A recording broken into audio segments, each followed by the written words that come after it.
यादव से पहले इकरा हसन भी ये बात कह चुकी है, कम से कम 50 सीटों से कम नहीं मिलनी चाहिए, क्योंकि पश्चिम उत्तर प्रदेश में आरएलडी का प्रभाव हमेशा से ये। लेकिन इसके अलावा कुछ और कहते हुए नजर नहीं आते हैं कि हाँ, हम आरएलडी को 73 सीट देंगे या नहीं देंगे, या सुबह सपा को 39 सीट देंगे या नहीं देंगे। बीजेपी गठबंधन ने बेशक सीटों को लेकर बंटवारा अभी ना किया हो, लेकिन समाजवादी पार्टी के राष्ट्रीय अध्यक्ष अखिलेश यादव ने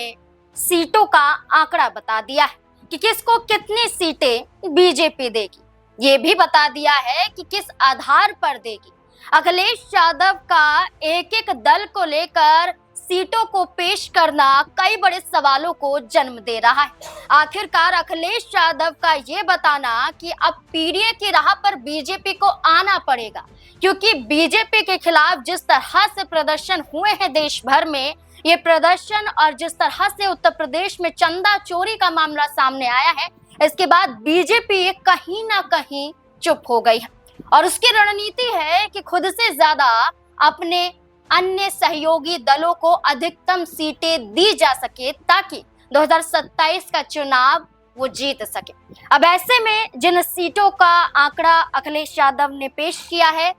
इसे सर से जानने की कोशिश करेंगे और इसके साथ साथ जो तमाम सवाल हैं उन पर भी जवाब जानने की कोशिश करेंगे। चलिए रुख करते हैं सर का। सर, जिस तरह से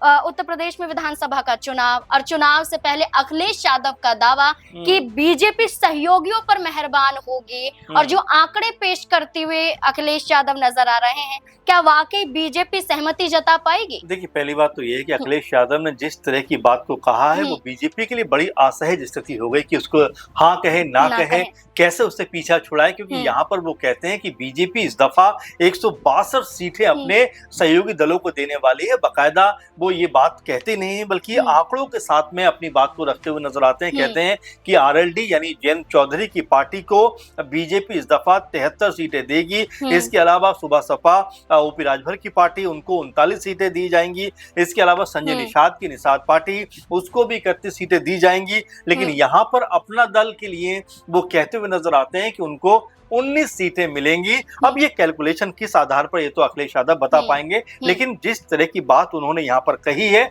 उसने बीजेपी के लिए बड़ी असहज स्थिति पैदा कर दी कि अगर मान लीजिए अपना दल को मना करते हैं कि भाई हम आपको 19 सीट नहीं देंगे, तो आपस में अंतरकलह हो सकता है। अगर आरएलडी को मना कर दें कि भाई 73 सीटें तो कभी हम आपको दे ही नहीं सकते, तब स्थिति जो है आपस में बिगड़ सकती है। तो ये बीजेपी के लिए बड़ी असहज स्थिति हो गई। इसीलिए बीजेपी ने एक काट यहाँ पर ढूंढने का प्रयास किया, बल्कि कि समाजवादी पार्टी जो है वो कांग्रेस को आने वाले चुनाव में 300 सीट देगी, यानी और उससे बच के निकलने का उपाय यहाँ पर ढूंढा बीजेपी ने। लेकिन बीजेपी के लिए अब ये इतना आसान रहेगा नहीं कि इससे बचा जाए, क्योंकि ना सिर्फ ये 3-4 दल, बल्कि शायद अखिलेश यादव ने यहाँ पर चिराग पासवान का जिक्र नहीं किया, वो भी लगातार उत्तर प्रदेश में चुनाव लड़ने की बात कर रहे हैं और बीजेपी से कितनी सीटें मिलेंगी उसके बाद में अपना जो रुख है वो स्पष्ट करते हुए दिखाई देंगे। तो ऐसे में एक बड़ा ही जो कह सकते हैं पॉलिटिकल तौर पर एक बड़ा बयान जो अखिलेश यादव की तरफ से आया है, और इस पूरे बयान में ऐसा लगता है कि बीजेपी कहीं ना कहीं फंसती हुई दिखाई पड़ रही, क्योंकि उन्होंने कहा है कि जिस तरह से 403 सीटों में से 162 सीटें लगभग, अभी इसमें चिराग पासवान नहीं है और भी कोई दल हो सकता है,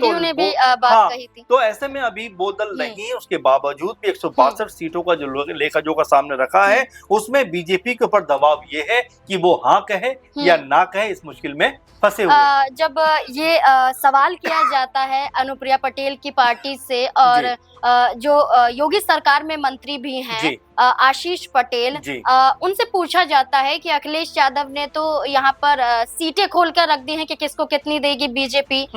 इस पर आपका क्या कहना है? तो वो खुलकर कहते हैं कि हम ट्वीट या रीट्वीट करने में विश्वास नहीं रखते हैं, हम जनता पर विश्वास करते हैं और जनता ही बताएगी। लेकिन जिस तरह का हम प्रभाव अन्य पार्टियों का देख रहे हैं, चाहे जयंत चौधरी को चवन्नी कहा गया हो अखिलेश यादव के जरिए, या राजपाल लगातार सपा पर निशाना साध रहे हो, या बीते दिनों संजय निषाद का ये कहना कि सरकार बीजेपी की गिर जाएगी, सत्ता में नहीं आएगी अगर हमारे समाज को आरक्षण नहीं दिलाया जाता है। लेकिन अनुप्रिया पटेल की पार्टी शांत है। खुद अनुप्रिया पटेल दिल शांत है और माना जाए कि सीटों के लिए हो हल्ला होना चाहिए था, कम से कम उन्हें अपनी मांगे तो रखनी चाहिए, कितनी चाहिए, लेकिन कोई बयान नहीं आता। बिल्कुल, अगर 2022 की बात करें तो अनुप्रिया पटेल की पार्टी को आई थिंक 18 सीटें बीजेपी की तरफ से दी गई थी और उसमें से 12 जो विधानसभा सीटें थी वो वहां कह सकते हैं कि अपना दल जो एस है उन्होंने यहाँ पर जीती थी। तो कुल मिलाकर कहा जा सकता है कि उनका प्रदर्शन बेहतरीन था, बेहतर था। लेकिन क्या इस बार जो अखिलेश यादव ने जिस तरह की बात को कहा है,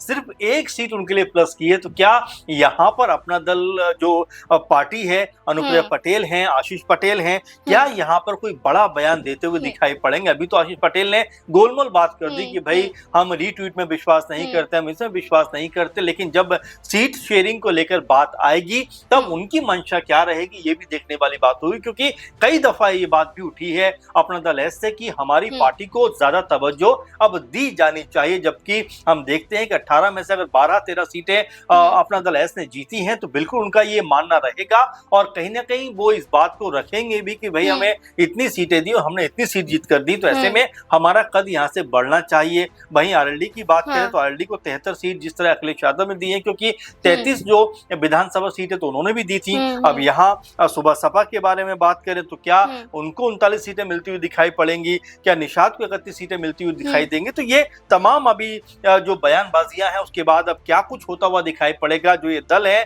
किस तरह से अपनी बात को यहाँ पर अच्छा सर, हम आरएलडी की बात करें, सुभाषपा की बात करें तो इनके लिए बल्ले बल्ले जैसी स्थिति नजर आती है, क्योंकि अब देखिए 73 सीटें, कितनी सीटें जब 33 सीटें 22 में दी जा रही हैं। अगर अखिलेश यादव ये कहते हैं कि 73 सीट मिल जाती है, सुभाषपा की बात करें 39 सीटें मिल जाती हैं, तो उन्हें तो खुलकर समर्थन करना चाहिए कि बिल्कुल बीजेपी इतनी सीटें जी बिल्कुल वही बात मैं आपसे कह रहा हूँ। बीजेपी के लिए बड़ी असहज स्थिति पैदा कर दी कि यहाँ पर हाँ कहे ना कहे, और जो दल है इनके अंदर भी खुशी की लहर आ रही है, क्योंकि आरएलडी को लेकर अखिलेश यादव से पहले इकरा हसन भी ये बात कह चुकी है कम से कम 50 सीटों से कम नहीं मिलनी चाहिए, क्योंकि पश्चिम उत्तर प्रदेश में आरएलडी का प्रभाव हमेशा से मजबूत रहा है। तो जिस तरह की बयानबाजी हो रही है और जिस तरह से बयान निकलकर सामने आना उसने बीजेपी को परेशान किया है। अब बीजेपी के जो प्रवक्ता मनीष शुक्ला वो कहते हैं कि भाई यहाँ पर जो बात कही गई है पहले अखिलेश यादव अपना तो हिस्सा बांटी कर लें, क्योंकि वो कहते हुए नजर आते हैं कि अगर ऐसा ही है तो कांग्रेस पार्टी को आप भी 300 सीटें दे दीजिए, लेकिन इसके अलावा कुछ और कहते हुए नजर नहीं आते हैं कि हाँ हम आरएलडी को 73 सीट देंगे या नहीं देंगे, या सुबह सपा को 39 सीट देंगे या नहीं देंगे, या फिर निषाद की 31 पार्टी हमारी तरफ से उनको दी जाएंगी नहीं दी जाएंगी, और अपना दल एस को क्या 19 सीटें इस दफा भी दी जाएंगी, इसको लेकर कोई बात नहीं हुई है। तो मिला जुला कर ये कहा जा सकता है कि जो अखिलेश यादव ने जो पासा फेंका है उसमें बीजेपी कहीं ना कहीं उस ट्रैप में फंसती हुई दिखाई पड़ रही, क्योंकि इससे हाँ और ना दोनों ही उनके लिए नुकसानदायक हो सकता है। सर लेकिन अगर हम सिर्फ जयंत चौधरी की बात करें, उनकी पार्टी की बात करें तो ये तक एक रिपोर्ट में सामने आ रहा है कि हो सकता है कि बीजेपी 30 से ज्यादा सीटें ना दे, 73 सीटें ना दे, ये जरूर देखा जा रहा है कि 20 के आसपास सीटें दे सकती है, लेकिन जो प्रभाव उनका हम 2002 से लेकर 2022 तक देख रहे हैं, जो 14 सीट पर थी वो जाकर कहां 8 सीट पर पहुंच जाते हैं।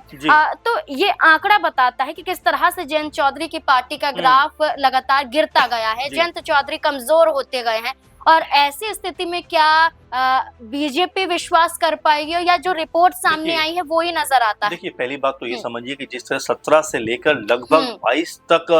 जो गठबंधन रहा आरएलडी और सपा का, उसमें अगर हम दोनों पार्टियों को लेकर भी देखें तो नजर आता है कि 22 में भी अखिलेश यादव ने 33 विधानसभा सीटों पर लड़ने का मौका आरएलडी को दिया। वहीं जब लोकसभा की बारी आई 23 के आसपास, तब कहा कि भाई हम जो है आपको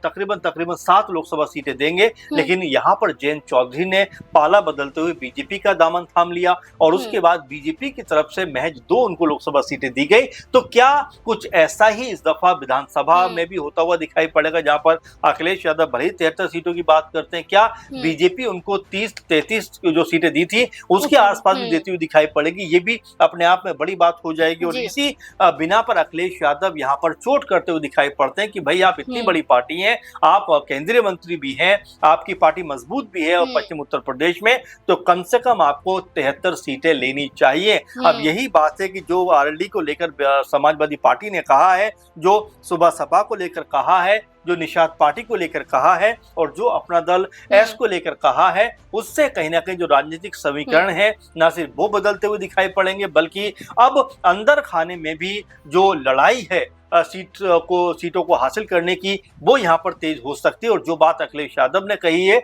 वो बीजेपी के लिए तो कम से कम परेशानी का सबब बनता हुआ दिखाई पड़ सकता है। एक और छोटा सा सवाल कि जिस तरह से अखिलेश यादव ने सीटों की बात की है, चलिए उतनी ना सही, लेकिन जितनी सीटों पर ये पार्टियां 2022 में चुनाव लड़ी हैं, अगर उतनी ही सीटें बीजेपी अगर नहीं देती है तो क्या गठबंधन टूट सकता है, चोट पहुंच सकती है गठबंधन देखिए पर? बिल्कुल जिस तरह की बात को यहाँ पर कहा गया है उसका लबोलुआब यही निकलकर सामने आता है कि भाई जितनी सीटें आपको 2022 में दी गई थी कम से कम उतनी तो आप लीजिए, भले ही आपको ज्यादा ना मिले। लेकिन यहाँ पर उन्होंने जो बात कही है कि भाई 39 यानी कम से कम चर्चाओं में लेकर ला दिया है कि भाई आपकी वजह से बीजेपी सत्ता में आएगी, इसलिए आप अपनी सीटें कम मत करिए। ये बात अखिलेश यादव ने कहने का यहाँ पर प्रयास किया है। अब देखना यही होगा कि किस तरह की काट बीजेपी यहाँ पर ढूंढती हुई दिखाई पड़ेगी, क्योंकि अभी तो इन 3-4 पार्टियों की बात हुई है। अभी चिराग पासवान भी लगातार दिल्ली का जो उत्तर प्रदेश का रुख कर रहे हैं कि हमें चुनाव उत्तर प्रदेश में लड़ना है।